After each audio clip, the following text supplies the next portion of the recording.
এ যেন মগের মুল্লুক। ঘাট নেই, তবু আদায় করা হচ্ছে যাত্রীদের কাছ থেকে অতিরিক্ত টোল।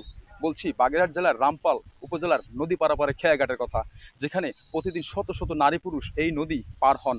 অত্যন্ত কষ্ট এবং ঝুঁকি নিয়ে এসব যাত্রীরা এই নদী পারাপার হন।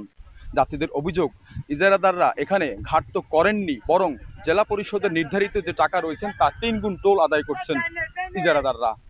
তবে দুঃখজনক হলো সত্য, এই অভিযোগ আমলে নিচ্ছেন না কোনো মহল।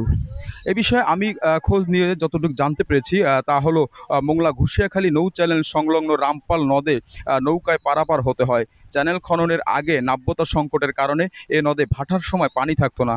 তখন যাত্রীদের নৌকার উপর দিয়ে হেঁটে নদী পার হতে হতো। এজন্য নৌকার ভাড়া বাবদ 3 টাকা এবং টোল আদায়কারীদের 3 টাকা, মোট 6 টাকা দিতে হতো।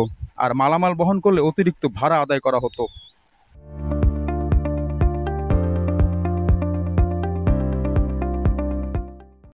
কিন্তু চ্যানেল খননের ফলে নাব্যতা ফিরে এলেও ইজারাদাররা একইভাবে 6 টাকা আদায় করছেন, যদিও যাত্রী পারাপারের জনপ্রতি 2 টাকা করে ধার্য করে দিয়েছিলেন জেলা পরিষদ। আমি এই বিষয়ে কয়েকজন যাত্রী সাধারণের সাথে কথা বলেছি। তারা অভিযোগ করে কষ্ট প্রকাশ করে বলেন, নদীর দুই পারেই কোনো ঘাট নেই, কাদা পানি ভেঙে অত্যন্ত ঝুঁকি নিয়ে নদী পার হতে হচ্ছে, তারপরও ভাড়া দিতে হচ্ছে 6 টাকা।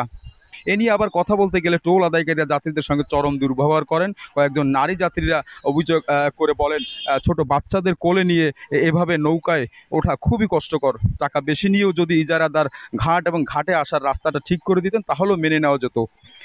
এদিকে বছরের পর বছর এই সমস্যা চলে আসলেও কোনো প্রতিকার নাই। প্রতিদিন মোটরসাইকেল ও মালামাল বহনেও অতিরিক্ত টাকা নিচ্ছে টোল আদায়কারীরা। এ নিয়ে প্রতিদিনই কিন্তু টোল আদায়কারীদের সাথে যাত্রীদের বাকবিতণ্ডা হচ্ছে। এখন প্রশ্ন, ইজারাদারের এমন তুগলকি কাণ্ডে কেন নীরব রয়েছেন স্থানীয় প্রশাসন ও জনপ্রতিনিধিরা? আর কবেই বা হবে এর সমাধান? আবুল হাসান, চ্যানেল 24, রামপাল, বাগেরহাট।